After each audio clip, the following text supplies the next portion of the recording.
Welcome back to another Shrewsbury Soccer Training episode, where today we'll kind of be going over some of the videos you guys have sent me. We'll be going over, some questions you've sent me through, through either Instagram or through TikTok. So yeah, today it's going to be kind of working through that and, trying to kind of keep this more of a daily thing instead of just every Thursday. So I will try to post a video every day. I can't promise, it's difficult, but we'll see what happens. But before we get into that, let's do the intro and we'll get going.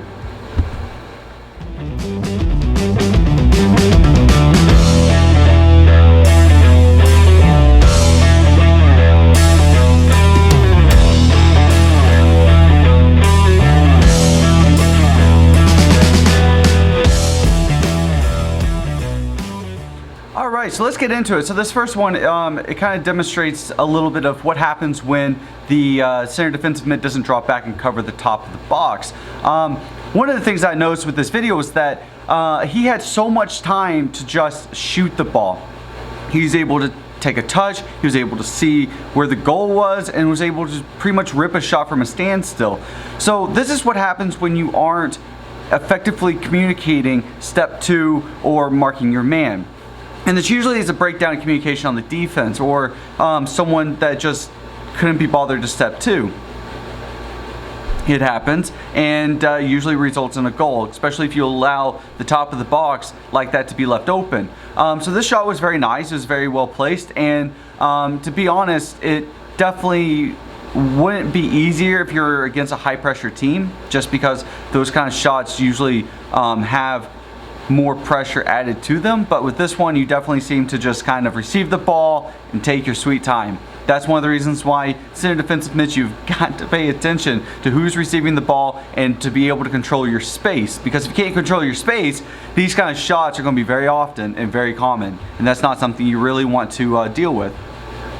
So with this next one, what this does is this really demonstrates why you shouldn't just boot the ball down the field, because what happened was the opposite team received the ball and it's an instant counter. You basically were given a freebie and you pretty much gave it back to them. So while you're just kicking the ball down, you even had your fullback, he was stepping out. My recommendation was play the short man, because if you don't play the short ball, if it's presented to you, you're actually creating a really bad situation for yourself there, because now that ball goes into the air, you run the risk of this happening where it's a quick counter downfield, lots of open space, and then a shot easily on goal, and you're now down 1-0 or you're down a point. So you don't want to just boot the ball. Having the ability to boot the ball down the field is good and has its place. However, if you don't control when you do it, or if you should do it, or if you're presented with the short ball, the short option to plays at the sidelines, and you're like, nah, screw it, I'm just going to boot it. You need to be able to read the field better. So that's kind of an example of why I don't like people just kicking the ball, because you get into kickball, and now that doesn't really help you out too much in the long run, because now your team has to work even harder to win the ball back. So when you're presented with the opportunity to build from the back, build from the back. Play the short ball, let them dribble into space, play it off into space, and then move down. It's better to build from the back and create space that way than it is just to kick it down the field and hope for the best, because it technically doesn't do you any good just to get the ball as far away from the goal as fast as possible. It hurts you in a sense that now you just gave it to the other team and they're going to build from the back, which is what they're able to do very quickly, move through space up the middle and rip a nice shot on goal. So yes, it is good to be able to send a long ball like that, but you shouldn't always do it. You should be able to read the field better and trust your defense to build from the back. But here's a good example of a goalkeeper that basically was able to prevent this beautiful pass through, beats the defense, that has a wonderful run on goal. The guy is not looking at the goalkeeper, and the goalkeeper is able to nicely slide in and take the ball. These situations, it's either praise or hate the goalkeeper, which is not really fair, because the defense was slow to recover, they weren't able to read the space properly, and they got beat with a beautiful through ball. And this goalkeeper basically did that team a favor by showing no fear, no hesitation, and was able to read the guy and realize, hey, he's not going to try and take me one-on-one. He's going to just come straight at me. So he did a very good job at sliding to stop the play and not being afraid to go down for the ball. So shame on the defense for not reading space properly. Kudos to the goalkeeper for pretty much saving the team. A goal is being scored on them. So this next one is interesting. So the guy receives the ball. One of the things that I know right off the bat by watching him is that he's a right-footed player, and that and in this clip you'll realize that he does everything with his right foot, and he's not really proficient with his left, because every time he receives the ball he keeps it on his right side. Yes, even though the goal is there with an inside foot and it happens to be the right foot, taking it with the outside foot, even if it's your weak foot, is important to be able to dribble down the field and let that ball come across your body, because even though these tackles were very poor, once you play against a team that is very proficient at tackling, is very composed and patient and can read you well, that ball should have been very easily taken away from you. So even though you're able to get these 2 goals, it's so obvious that your weak foot is your left foot that it wouldn't be hard for a good team to shut you down. So you want to make sure that you're proficient with both feet, that you're not pretty much telling the team, hey, I'm weak with my left foot, I'm going to do everything with my right foot. And now you've kind of put yourself in a bad transparency. So if you're weak with your left or right foot, whichever is your undominant foot, then you definitely need to put forth the effort to try to let the ball come across your body and to do everything that you can do with your dominant foot with your undominant foot. So try not to be so transparent. That's one of the worst things a player can be, is transparent and easy to read. You want to be that enigma on the field that no one can really tell what you can do or what you're going to do. So you want to be something that can, be like, oh my God, now he just turned it on. Or is he going to turn? You want to be that guy that no one can really judge what's going to happen. So here's a good example of great footwork and great skill and ball control. Basically, he beats the guy, dribbles circles around him, and he just gives up. But what I like about this part is that once he beats the opponents and moves to space, he doesn't try to beat more people. He finds that, these are my points. I have beaten the guys I need to beat. Now I'm looking for the guy to play to, because your whole goal here was move to space, beat the players that you can beat, but don't try and take on the whole team, because one of the problems is a lot of players forget is that just because you beat one player doesn't mean the next player is going to be as easy. Or you might have overexerted yourself and used too much energy, so once you come meet with the next guy, you will make a mistake. So beat only the amount of people that you know for certain that you can beat, then look for space to play into. Don't try and take on the whole team, because it's nice to be able to beat players. It's nice to be able to beat 1, 2, 3 players, but if you go to number 4 and you don't beat him and lose the ball, you now become a frustration. So don't push it to the point where you lose the ball and become a frustration. You want to be able to beat your players, play to space, and play as a team. So sometimes, yes, you do have to do this, and sometimes it is necessary, but you don't want it to become a problem to where you're trying to beat the entire team and you lose the ball at the end. Because the whole point is to score a goal, and if every time your goal is just to beat as many players and then maybe have something successful, you're not really a proficient player. This guy, however, is able to beat 1, 2, 3 players, and then he plays it off. Because he either knows that this guy's coming for him and he's not going to be able to beat him, or he's going to force him to turn. So you're able to play the ball down and forward without being shut down and then forced to go backwards, which is what the whole point of defense is to move you away from the goal and deter you from making plays to goal and to play the ball back, because it kind of resets the game. So your ability to read the game and to move forward and to basically be like, I beat my men, now I'm looking for my player to play to space, and you did it. So kudos to you for being able to do that. It's not easy, and a lot of players push it too far. So anyways, so that was the videos for that you guys sent me through TikTok or through Instagram. So let's get into the questions. All right, so this first question is from Erickson from TikTok. So he asks, how do you balance school and soccer? Or how did I do it? Well, I didn't have a choice. My life was school soccer home. That was it. I didn't have any parties. I would go to some every once in a while, but if you make soccer or sport your entire life, it literally is school, soccer, soccer, school, sleep, soccer, school, sleep. And there's no time for anything else.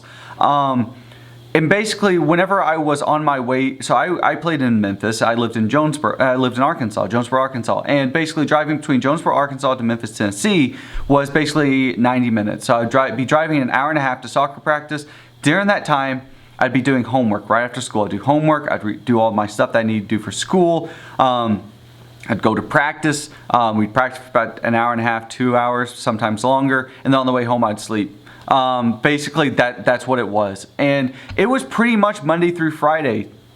I did that every day. And it does weigh on you. It does get difficult. But once you get into the habit, building habits, good habits are very, very important as an athlete in a very competitive sport. So, when you schedule things out where it's basically school, then right after school, basically my parents would pick me up and I would study, do my homework and everything on the ride over, and then afterwards I would sleep.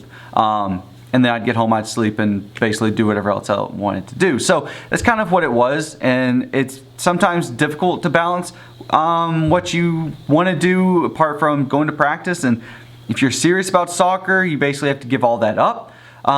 You have to understand that sometimes, your friends need to be on the soccer team.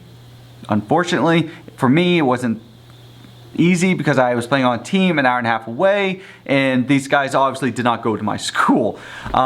So it's hard. It is hard, but you just got to get into a good habit. You have to make a schedule, and you have to stick to the schedule, and the schedule will basically become your life. And, once you can come to grips and understanding that is what it is, it's a lot easier. And I know that might not be the question you want, but if you want to be professional in any sport, that's what it takes. Lots and lots of sacrifice, but it's sacrifice to do what you love to do. And you've got to be fully committed, at least in my opinion and experience. So Gabe, not Gabby, Gabe, I do apologize. What formation do you think is the best? So this is not a question that you can actually say this formation is the best because it's shown the most success. Well, that's not accurate. You can't say that about every single team. So what I have done with all of my teams is I'll start with the rudimentary 4-4-2. You always have to have a baseline. So I start with the 4-4-2 as like the baseline. Where is my team at skill-wise? Where are they at in understanding their positions? And kind of what are my strengths? What are my weaknesses? What can I teach the team? What do they enjoy? What can I give them that they can take control of on the field?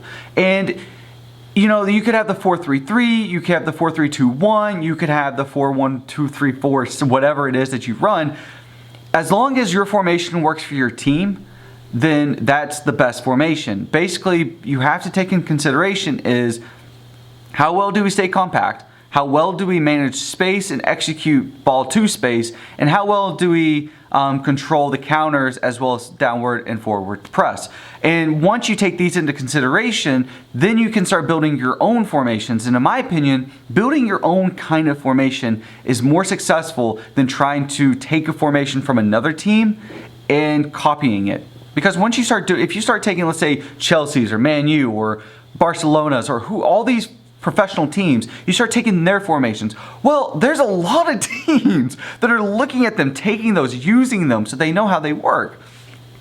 And the whole point is to create something that's unique. You want something unique. And when you have something unique, you have something that's different, but still kind of controls the field, controls the space, and, ultimately the same objective is completed. You score goals and you control the pace of the game. Well, that's the best formation for your team. So you can't say this formation's better, this formation's worse. Just because that formation doesn't work for you doesn't mean it's the worst formation. It just means your team and your coaching style isn't really on par with what that formation requires or what that formation expects of the team and the coach leading. So that's kind of where that is. So Roger.7, is it better to join the best club or academy? This is kind of a difficult question because it kind of is the same as the last question with formation. The best club or the best academy, if it doesn't suit you and you're not happy playing, then it's not the best club or academy. You have to find teams and clubs and academies that suit you. And they play to the fact, so of course you want to find the ones that will help you further your career. Reach out to colleges, reach out to the pro teams, provide you connections. But at the same time, the best club has a certain play style, has a certain coaching style, has a certain culture that you have to get behind. And if you can't get behind it, you're not going to be happy. It's going to be very difficult to be happy in that situation. So being able to pick the coach, the team, and kind of the forward career momentum thinking takes in all of the considerations when trying to join that club or academy. So you have to really consider, is it the best, academy or club based on statistics? That's easy to tell, but it's really the question of, is this the best club or academy for me, not statistically? Because one team, 1 year could go undefeated. That happens. Then the next year, they get absolutely obliterated and they only win maybe 3 out of the 10 games. That happens too, and it happens a lot. So you have to find the team culture and kind of career-minded styles that suit you.